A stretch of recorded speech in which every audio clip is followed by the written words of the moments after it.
जय हिंद। देखिए 15 जनवरी 2023 को नेपाल में येती एयरलाइन का विमान क्रैश कर गया। अब उस समय हमको कुछ ज्यादा बताने के लिए था नहीं, क्योंकि वो विमान क्यों क्रैश किया अब वो उसका कोई डिटेल था नहीं यहाँ पे। अभी उस विमान का क्या कारण था डिटेल से उसका पूरी रिपोर्ट आ गई है, जांच की रिपोर्ट आ गई है, और हम आपको इसमें बताते हैं कि कैसे एक पायलट की छोटी सी गलती पूरी जहाज को ले डूबा, उसमें बैठे 72 लोगों की जान चली गई यहाँ पर। तो पूरी रिपोर्ट आ गई है, उस पूरी रिपोर्ट में आपको समझाते हैं कि आखिर उस दिन क्या हुआ था येती एयरलाइन के साथ, और केवल लैंडिंग के 15 सेकंड पहले कैसे विमान दुर्घटनाग्रस्त हो गया। देखिए येती एयरलाइन का विमान जब दुर्घटनाग्रस्त हुआ तो उसके ब्लैक बॉक्स को भेज दिया गया डिकोड करने के लिए, ताकि उसमें समझा जा सके कि क्या था। शुरुआत में ब्लैक बॉक्स ब्लैक थे, लेकिन बाद में इसे ऑरेंज किया गया ताकि इसे दिखने में इजी हो सके, तब से इसका नाम ब्लैक बॉक्स ही है। ब्लैक बॉक्स का दो हिस्सा होता है, एक को बोलते हैं फ्लाइट डेटा रिकॉर्डर। तो ये फ्लाइट डेटा रिकॉर्डर फ्लाइट की ऊंचाई, स्पीड, एयर प्रेशर, फ्यूल कितना था, इंजन कितने परसेंट पे था, यानी जितनी डेटा वाली चीजें होती हैं, जो मशीनरी चीजें होती हैं, उन सबका रिकॉर्ड रखता है फ्लाइट डेटा रिकॉर्डर। और एक होता है cockpit voice recorder. Cockpit voice recorder जो होता है सीवीआर, दोनों पायलट क्या बात कर रहे हैं, एक दूसरे को क्या ऑर्डर दिए, ये दोनों को रिकॉर्ड किया जाता है। ये दोनों को इसलिए है कि मान के चलिए पायलट ने कहा कि इंजन एक मतलब इंजन का पावर बढ़ाओ, इसने कह दिया हम बढ़ा दिए, और उसने बढ़ाया ही नहीं, तो कैसे पता चलेगा कि किस पायलट की गलती है। तो यहां तो रिकॉर्ड हो जाएगा कि कैप्टन ने जूनियर से कहा कि पावर बढ़ाओ, और उसने बढ़ाया या नहीं बढ़ाया, वो फ्लाइट डेटा रिकॉर्डर में पूरी रहेगी। तो मशीनरीज की जानकारी इसमें, और क्या बात कर रहा है इसकी, जब इन दोनों को मैच किया गया तब पता चला कि कितनी एक छोटी सी लापरवाही ने कैसे इसकी जान ले लिया। देखिए एक बार इसकी ब्रीफिंग समझते हैं। नेपाल में जो नेपाल का शहर काठमांडू, काठमांडू नेपाल की राजधानी है। तो काठमांडू नेपाल से पोखरा जा रहा था ये जहाज। पोखरा एक पर्यटक जगह है नेपाल का, काठमांडू के बाद काफी फेमस जगह है। ये पोखरा एयरपोर्ट में इतने लोग जा रहे थे पैसेंजर, ताकि उसके नया पुराने एयरपोर्ट की जगह पे अब नया एयरपोर्ट बनाया गया था। 15 दिन हुआ था इस एयरपोर्ट के उद्घाटन, यानी 1 जनवरी 2023 को ही इस एयरपोर्ट का उद्घाटन हुआ था, पोखरा इंटरनेशनल एयरपोर्ट का। 15 जनवरी को यह घटना हो गई। काठमांडू से पोखरा जा रहा यह विमान महज 146 किलोमीटर की दूरी जाना था, जिसे लगभग 35 मिनट में वो ट्रेवल कर लेता। अब ये डिपेंड करता है हवाओं का डायरेक्शन किधर है। कभी हवाओं के डायरेक्शन सेम डायरेक्शन में हो जाता है तो थोड़ा दिक्कत नहीं होती है, मौसम खराब रहता है तो टाइम भी लग जाती है। ये 10:33 पर उड़ान भरता है काठमांडू से, और 10:57 पे ये पोखरा पहुंच जाता है। 15 सेकंड और ये रुक जाता तो जहाज लैंड कर जाता। 10 से 15 सेकंड में ही जहाज लैंड कर जाता, लेकिन अंतिम वहीं पे दुर्घटना हो गया। दुनिया में जितने जहाज क्रैश किए ना, उसका 90% जहाज लैंडिंग के टाइम पे ही क्रैश किया। सबसे टफ प्रोसीजर होता है लैंडिंग का। उस जहाज में 68 पैसेंजर थे, 4 क्रू मेंबर थे, यानी लगभग 72 लोग थे। इसमें 5 भारतीय भी थे, 72 में ही 5 थे। इसमें से किसी को नहीं बचाया जा सका, और येती एयरलाइन का फ्लाइट 691 क्रैश कर गया। अब इसको डिटेल से समझते हैं कि क्रैश कैसे किया गया। तो देखिए किसी भी जहाज में 2 पायलट होते हैं। सीनियर को कहते हैं कैप्टन, जूनियर को कहते हैं फर्स्ट ऑफिसर। कैप्टन के लिए CAPT लिखा रहता है कैप्टन के लिए, और इस फर्स्ट ऑफिसर के लिए F.O लिखता है यहाँ पे। ये फर्स्ट ऑफिसर हो गए। कैप्टन में 4 स्ट्रिप्स होते हैं हाथ पे, और फर्स्ट ऑफिसर के 3 होते हैं यहाँ पे। कंधे पे भी कैप्टन के 4 स्ट्रिप्स लगी होते हैं, और फर्स्ट ऑफिसर के 3 होते हैं। समझ आ गया कि नहीं आ गया? तो ये कैप्टन का फर्क होता है यहाँ पे।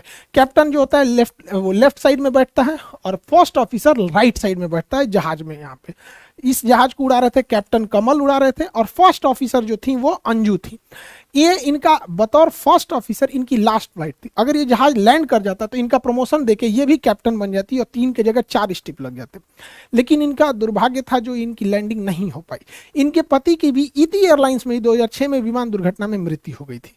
तो काफी दुखद रहा इनके साथ, ये विमान में जो भी बैठे थे।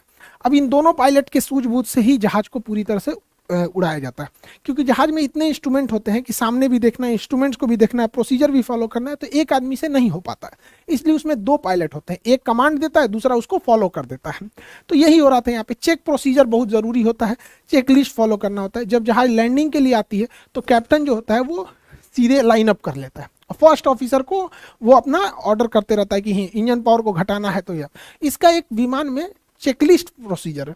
जैसे गियर डाउन करना है, लैंडिंग गियर यानी चक्के को नीचे करना है, तो यहाँ लैंडिंग गियर का नोब होता है, उसको नीचे कर देते हैं, और तब जैसे चक्का नीचे हो जाएगा तो 3 लाइट जल जाएंगे, क्योंकि 2 चक्के पीछे होते हैं और एक नोज लैंडिंग गियर आगे होता है, तीनों लाइट जल जाएंगे।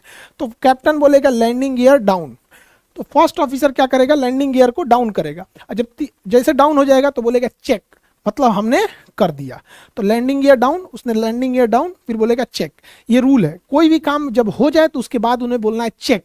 और जब एटीसी से बात करते हैं, एयर ट्रैफिक कंट्रोलर से, तो हाँ बोलना है तो हाँ नहीं बोलते हैं, रोजर बोलते हैं, या कॉपी।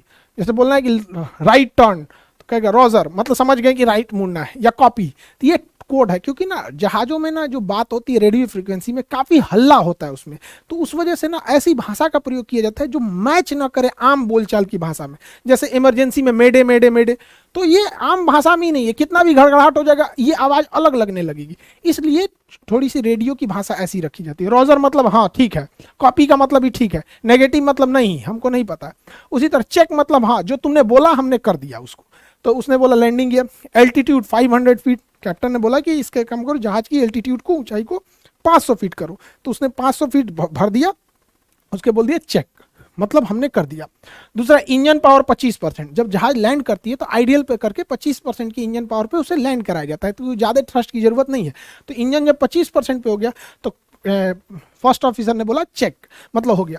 यही गलती हुई चौथे, यहाँ प्रोसीजर में चौथे में क्या दिक्कत हुआ, कैप्टन ने बोला फ्लैप 30 डिग्री, फ्लैप्स होता है विंग्स का निचला भाग, अभी आगे समझाएंगे, वीडियो में भी दिखाएंगे, उसको 30 डिग्री पे घुमा दो।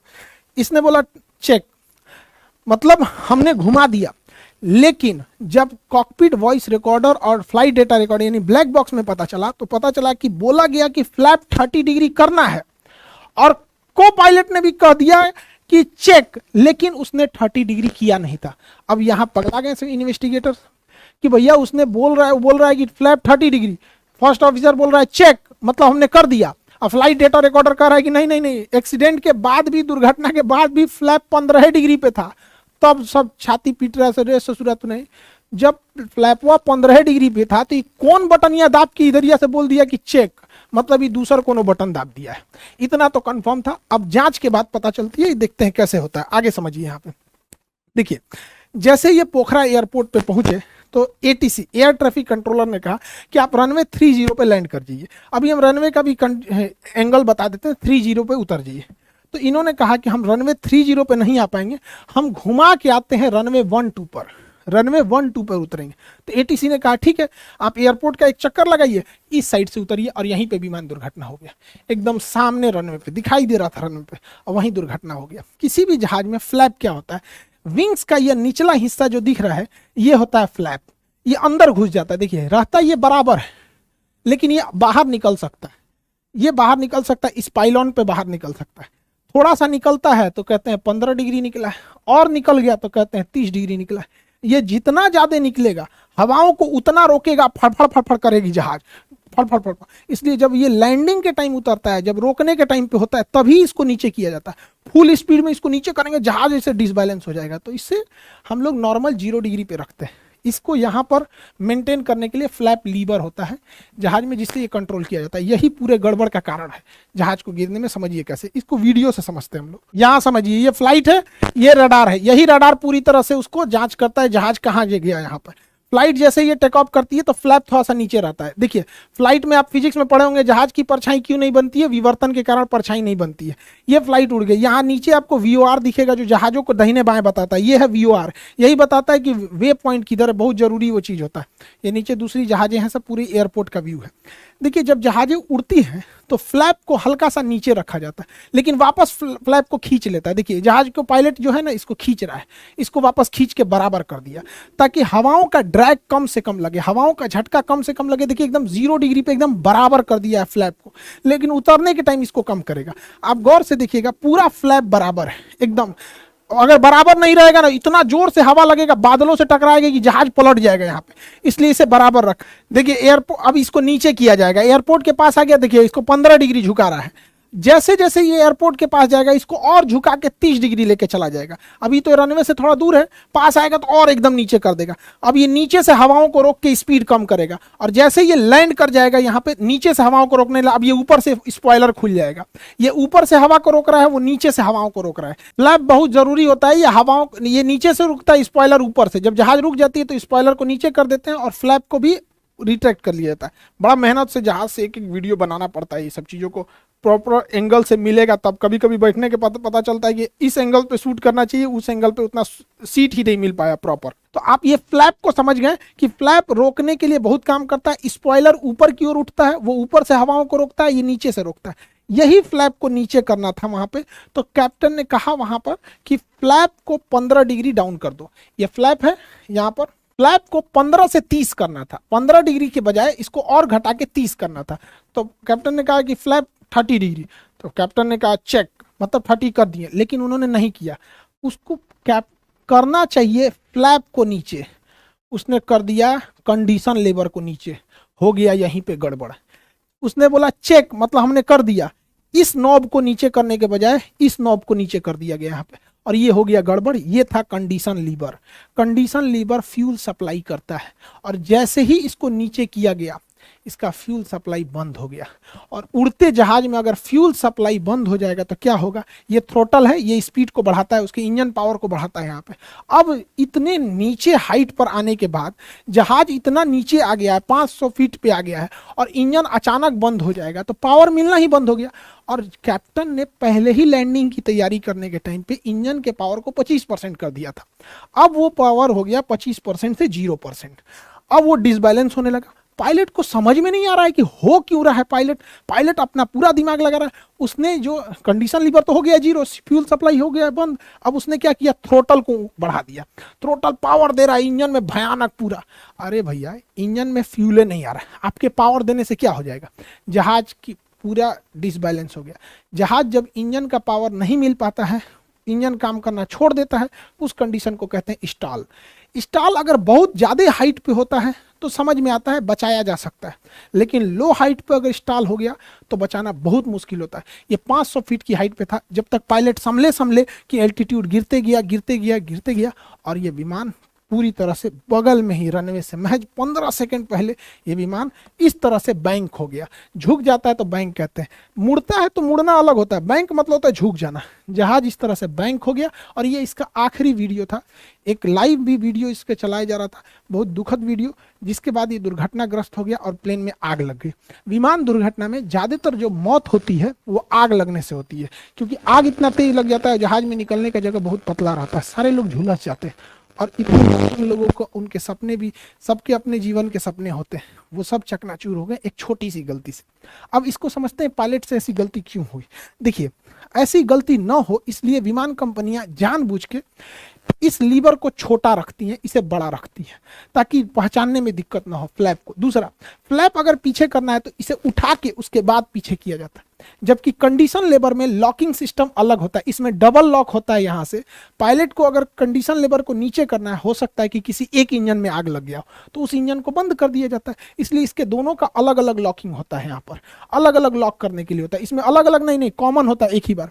अब पायलट को कैसे ये कंफ्यूजन हुआ कि इसको पीछे करने के पहले इसमें दोनों हाथ लगाया होगा, दोनों हाथ से ये लॉकिंग लीवर को ऊपर खींचा होगा, उसके बाद पीछे किया होगा, फिर भी उसको ध्यान नहीं आया कि लॉकिंग लीवर तो हम कंडीशन लीवर के लिए करते हैं, फ्लैप के लिए तो बस इसको उठा के पीछे किया जाता है। यहाँ पे एक यहाँ गलती हुई, मान के चलिए ये गलती हो गई तो पायलट को कोई ना कोई अलार्म तो मिलना चाहिए ना। अलार्म आखिर ये कहीं ना कहीं इंडिकेट तो होना चाहिए कि फ्यूल सप्लाई बंद हो चुकी है। तो यहाँ गड़बड़ी हो गया, ये डिस्प्ले इतना ज़्यादा होता है और इसमें फ्यूल सबसे छोटा दिखाया जाता है। ये इतने डिस्प्ले में एक होता है प्राइमरी फ्लाइट डिस्प्ले, ये होता है इसमें जहाज की एल्टीट्यूड कितनी है, उसका वर्टिकल स्पीड कितना है, स्पीड कितनी है, विंड डायरेक्शन कितना है, ये सब चीज़ें, बाहर का टेम्परेचर क्या है, ये सब इसमें दिखाता है। ये दो होता है, कैप्टन के लिए भी होता है, फ्लाइट ऑफिसर के लिए, उसे प्राइमरी फ्लाइट डिस्प्ले कहते हैं। तो ये पीएफडी डिस्प्ले होता है। इसके बगल में नेविगेशन डिस्प्ले होता है, इसमें जहाज दोनों साइड में होता है, नेविगेशन डिस्प्ले दोनों साइड में, इसमें जहाज किस डायरेक्शन में जा रहा है, उस कितना एंगल पे उड़ रहा है, और आगे बादल है या नहीं, मौसम खराब है कि नहीं, ये नेविगेशन डिस्प्ले पे दिखाता है। वे पॉइंट कहाँ से दाहिने और बाएं मुड़ना है। अब इसके बीचों बीच में एक डिस्प्ले होता है जिसे कहते हैं engine status display. Engine status, इसी में फ्यूल दिखाता है। अब बताइए, इतना छोटा है इंजन स्टेटस, इसको हम बड़ा करके यहाँ जूम करते हैं, देखिए इतना बड़ा स्क्रीन है, इसमें दिखा रहा है कि जहाज का इंजन, एक नंबर इंजन 21% पे है, दूसरा भी 21% पे है। इंजन का जो धुआं निकल रहा है उसकी जो वो है आपका टेम्परेचर, उसका 459, इसका 461 डिग्री, ये टेम्परेचर दिखा रहा है। फ्यूल कहाँ दिखाता है, तो यहाँ दिखाता है कि इसमें 1453 लीटर फ्यूल है। इतना छोटे एरिया में दिखा रहा है। अब तो हम यहाँ बड़ा करके दिखा रहे हैं ना, आप सोचिए नेविगेशन डिस्प्ले में यहीं पे दिखाता है, ये रहा फ्यूल। अब पायलट को उतना ध्यान नहीं जाता है यहाँ पर, इतना छोटा सा ये navigation display, engine status display. Height हम क्यों कर रहे हैं, अगर बहुत हाइट पे इंजन इंस्टॉल करता है तो पायलट बचा ले जाता है, उसको सोचने समझने की फुर्सत होती है। 30,000 फीट से जहाज नीचे आते आते 10 मिनट लग जाता है, अच्छा खासा समय लग जाता है उसको, क्योंकि वो फिर ग्लाइड करते हुए आता है। ये इतना नीचे था कि पायलट समझे समझे समझे कि गड़बड़। यही घटना अगर हाइट पे हुई रहती तो पायलट कंफर्म बचा ले आता, लेकिन बेचारा पायलट करे तो क्या करे, 500 फीट हाइट बची थी यहाँ पर। तो यहाँ पर कट हो गया, ये शो कर रहा था। दूसरा, अलार्म जब बजने लगता है ना तो T T T T T T करके 4-5 गो बजने लगता है, तो समय भी तो मिलना चाहिए। और पायलट के ऊपर प्रेशर, ये उस दिन की तीसरी फ्लाइट थी। सोचिए, सुबह 10:30 बजे तक तीसरी फ्लाइट में बैठा दिया गया पायलट के ऊपर। कितना प्रेशर दिया जा रहा है एयरलाइन कंपनी के ऊपर पायलट के, कोई नहीं जानता पायलट के ऊपर कितना प्रेशर है। दुर्घटना हुआ, सीधा ब्लेम डाल दो पायलट के ऊपर। पायलट से गलती हुई, लेकिन उसका स्ट्रेस कितना है। सुबह से ये तीसरी फ्लाइट थी पायलट के ऊपर। जहाज को लैंड कराना सबसे क्रूसियल चीज होता है। अप्रोच चार्ट मिला होता है, इसमें 5 सेक्शन होते हैं। ये आपका लेआउट होता है एयरपोर्ट का, कि एयरपोर्ट लेआउट कहाँ है। ये निचला हिस्सा होता है, ये इसमें मिनिमम्स लिखे होते हैं कि मिनिमम एल्टीट्यूड कितनी होनी चाहिए, डिसीजन हाइट कितना है कि 650 फीट की ऊंचाई पे आपको डिसीजन ले लेना है कि उतारना है कि नहीं है। रनवे विजिबिलिटी 1.5 किलोमीटर है। ये मिनिमम्स बताता है कि कम से कम इतनी चीज़ें होनी चाहिए। इसके ऊपर आपको ये वाला जो होता है, ये एरिया प्रोफाइल बताता है कि इसमें इसी हिसाब से जहाज को लाना होता है। ना ज़्यादा हाइट होना चाहिए, ज़्यादा हाइट हो जाएगा तो रनवे के ऊपर गिर जाएगा, हाइट इससे कम हो गया तो पहले ही थुथुर कूच लेगा। तो इसी के बीच में 3 डिग्री पे उतारना होता है। अब ये मैच कराना है degree by degree, height by height, कितना टफ होता है। उसके बाद ये प्लान व्यू होता है। प्लान व्यू में जहाज को ना दाहिने रखना है ना बाएं, दाहिने बाएं रखेंगे तो एने ओने उलट जाएगा। इसके अलावे अगर मिस अप्रोच हो गया, पता चला आते आते कोहरा हो गया, नहीं दिखा तो कहाँ भागेगा। ऐसा थोड़ी अरे कोहरा है भागो भागो, कहीं लेके घूम जाएगा, लड़ा देगा किसी और में। उसमें मिस अप्रोच का प्रॉपर पॉइंट होता है कि अगर मिस अप्रोच हो गए तो यहाँ प्रॉपर लिखा होता है कि आपको 2100 फीट तक क्लाइंब करना है, फिर टर्न लेफ्ट होना है, उसके बाद वहाँ होल्डिंग पैटर्न को फॉलो करना है, इन बाउंड आउट बाउंड। तो ये काफ़ी लंबा चौड़ा होता है, इस वजह से उनके ऊपर स्ट्रेस बहुत हो जाता है। इसके अलावा नेपाल का एक बहुत पुराना इतिहास रहा है। नेपाल में बहुत सारे दुर्घटनाएं होते हैं, जिसका एक बड़ा कारण होता है नेपाल का पहाड़ी एरिया। पहाड़ी एरिया में मौसम अचानक चेंज हो जाते हैं। इसके अलावा नेपाल में बादल जो होता है पहाड़ों के पीछे, बादल के पीछे पहाड़ छुपे होते हैं। तो अमूमन पायलट को अगर बादल नहीं दिखा तो क्रॉस कर जाएगा और जाके पहाड़ में टकरा जाएगा। ऐसा ही एक बार पाकिस्तानी इंटरनेशनल एयरलाइन पीआईए के साथ हुई थी। काठमांडू के समय स्टेप डिसेंट के समय वो पहाड़ से टकरा गया था। तो नेपाल में ये बहुत बार होता है। हालांकि इससे बचने के लिए आगे रेडॉन एरिया में रडार लगाया गया होता है, वो इसको बता देता है। वो हम किसी ने आगे नेक्स्ट वीडियो में हम जहाज का रडार कैसे काम करता है और ये किस तरह से पायलट को इन्फॉर्म करता है कि आगे बारिश हो रही है, मौसम खराब है, जहाज में टर्बुलेंस आएगा कि नहीं आएगा, पहाड़ तो नहीं है बादल के पीछे, कैसे पता चलता है, इसको नेक्स्ट वीडियो में हम आपको समझा देंगे। आगे की क्लास में आप भी देखेंगे। बिहार दरोगा का बैच है, वो बहुत जल्दी आप लोग के लिए दे दिया जाएगा पूरी तरह से कि कैसे किस किस सिलेबस को पढ़ना है। बहुत ज़्यादा दरोगा का सिलेबस नहीं रहता है, फिक्स एरिया होता है, यहीं पढ़िएगा तो उतना होगा। कोई यूपीएससी नहीं है वो कि बहुत ज़्यादा पढ़ना है यहाँ पे।